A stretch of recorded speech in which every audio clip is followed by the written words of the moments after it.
most people never experience the sports car drive, how to really drive a car.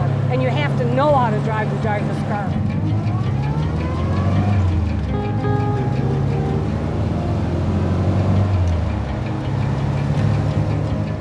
My name is Susan Morgan, and I'm originally from Michigan, but I've been in California approximately 30 years. And I drive a Morgan Plus 4. When I'm driving this car, it's like me, the machine, and God. I don't think about anything but driving.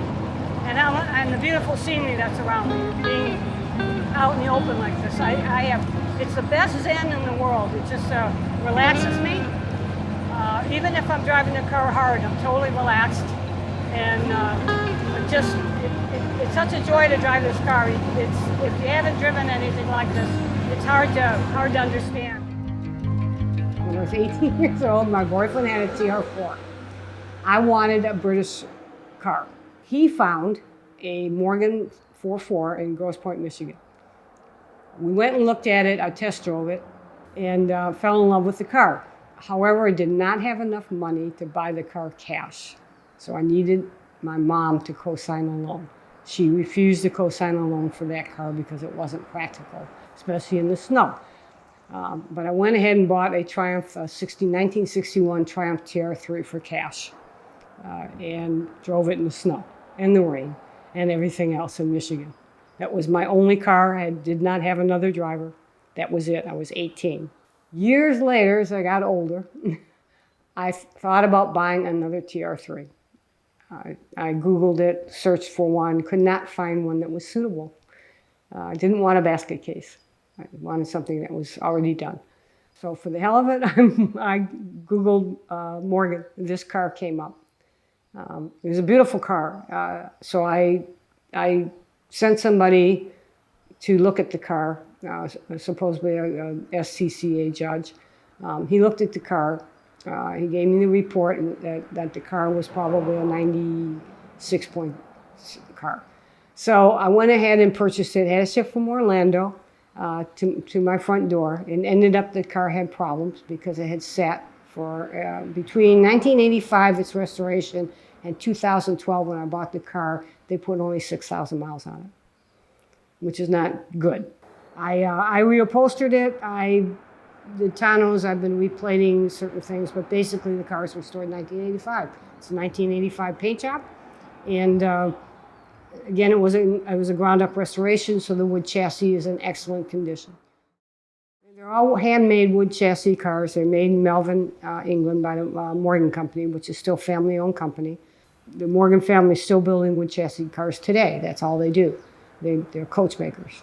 The drivetrains come from various sources. The Plus 4 was a Triumph powered man.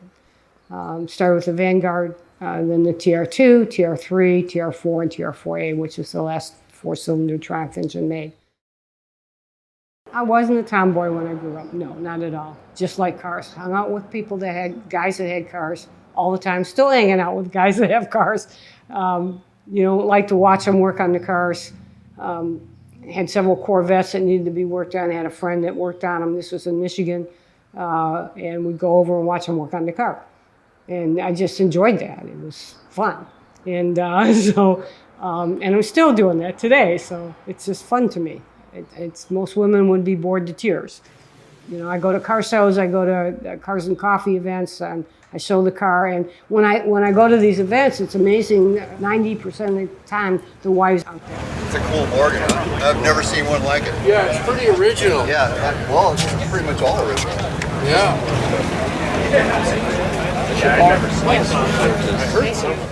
I did not work on my own cars until I got the Morgan. I understand what needs to be done. I watch what has to be done. I have adjusted the valves in the car. I have adjusted the carburetors in the car myself. And now that stuff's fun. I would rather than actually wrench on it. I don't mind fine tuning it, but I'd rather have somebody wrench on it and then I'll fine tune it and then I'll take it out and test drive it and get it to where it should be. There's no computer chips. There's no equipment that you can really put on the car. You just have to drive it and get it to where you want it to be. Same thing, the carburetors.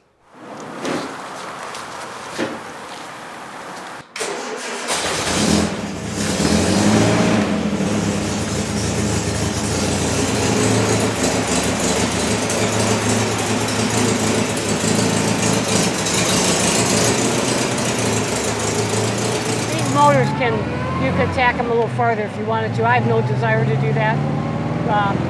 So with no overdrive, I'm in high RPMs in fourth gear, higher than I would be in fifth gear. So the car just screams at 4,500 RPM. It loves it though. This car is powered by a Triumph TR4A engine, which is an extremely torquey motor.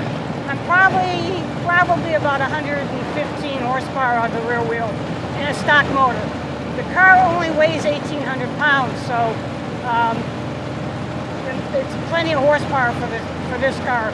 It's I cruise. Well, I shouldn't say this, but I cruise generally at about 80 or 85 miles an hour in the freeway, and I can accelerate to 100 in an instant with the car.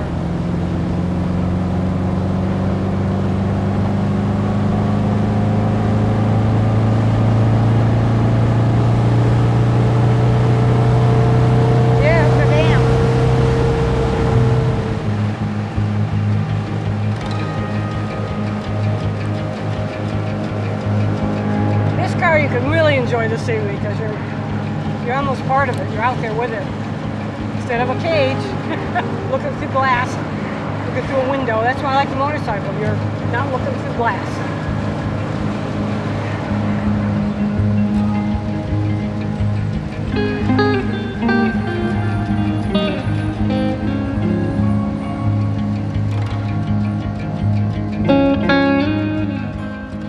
Let's see, I had the TR3, and then I started hanging out with these guys that had Corvettes. I bought one off of one of the guys.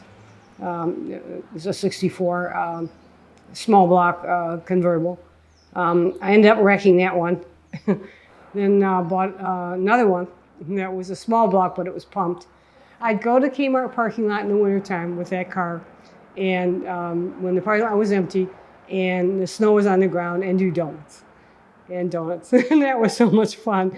I can't imagine any other woman that would do that, but I have no fear. And so with no fear, you do crazy things like that. And it was a lot, but I have to tell you, it was a lot of fun. I don't regret it. Never hurt myself, so that's good. These cars handle extremely well in the turns because of the wood chassis. The wood chassis flexes into the turns. That's one reason. They're actually a little bit too narrow for their length. In theory, that's why parking them is difficult.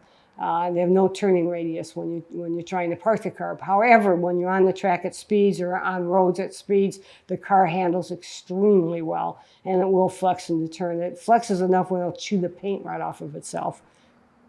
Okay, it does.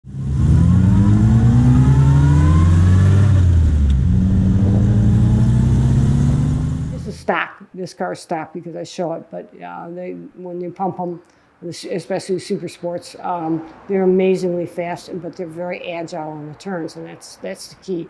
Is that someone with more top end might catch up to them in the straightaway, but it's bye-bye in the turns. So watching these cars race is amazing. I would like to race. I've only had the car on the track one time, and it was a blast. Okay. But I don't think I would race this car because it would pretty much trash the car. And I bought the car to drive for fun. But I certainly did enjoy the speed on the racetrack. It screamed. I'm at 4,500 RPM on the backstretch, which is about 85 miles an hour. I'd get close to 90 miles an hour in the backstretch, and then, of course, we'd be coming into a turn, and then back off and downshift, and the car would just go ba ba ba ba ba ba ba into the turns. Tell me about these badges. I mostly club badges. This is the Morgan Plus 4 Club, Southern California. Morgan Sports Car Club, International. This is the Morgan Sports Car Club of Northern California. This is the Morgan Historic Society. And this is Flogmog, which is kind of a special badge that you can't purchase, you have to earn. I have a lot of anniversary badges. But I don't usually put the anniversary badges on the car. I just keep those. People collect these. The woman in the car thing, people are much more receptive to it. Again, you get a few that are just, old school, and they're never going to accept the fact that you have any knowledge about a car. But that's not that often. Most people, once I start talking, most men I know my stuff. this is probably the most interesting car I've ever owned, to be honest with you. And it's a car I wanted since I was 18 years old. I just forgot about it for years and went into, because all the other cars I bought over the years were drivers. So Corvettes were drivers, the Porsches were drivers. This is not a driver. It's not a car you can go to Costco with. I mean, you could, but it wouldn't be a wise thing to do. First of all, you're not going to be able to fit much of your Costco purchases in it. And second, you know, this is a car, if it gets hit in a parking lot or something, it's not so easy to find somebody to do body work because it's all wood chassis. And getting a part from the factory doesn't mean it's going to fit because they're all handmade. One part might fit one Morgan and not another. If the car gets hit, it's a problem. It could be years of not having the car. You know, I've heard stories of 15 years, okay, of these cars being down. So that's a scary thing. So that's the only reason I wouldn't. I drive the car for fun, but I don't drive it as a driver because I don't want the car to get hit in the parking lot. If I get stressed or stressed out, I come out to the garage and turn on music and detail the car, hand detail it, and it's just a labor of love. I've had it out front here, and people have driven by and said, that's a labor of love, isn't it? And I said, yes, it is. Certain levels of detailing I do depending on where I'm at with the car. Like if I'm going to a Concours, I'll do the wheels and I'll pull the seats out and I'll do the engine compartment. But for every day, I just basically detail the interior and the exterior of the car, wipe it, and do a nice detail, a couple hours. It's kind of like driving the car too. When you're driving the car, it's just you and the machine, and it just, if you're stressed, everything just leaves your mind, and you're just driving that car, especially down fun roads. And this is a car that you drive down fun roads. It's been down the coast, Pacific coast, and there's nothing like that, driving this open car down fun roads. Windy roads, it loves windy roads. The car handles like a dream. Except when you're trying to park it. but other than that, it handles like a dream. So that's my stress relievers. This car has changed my whole life in that respect.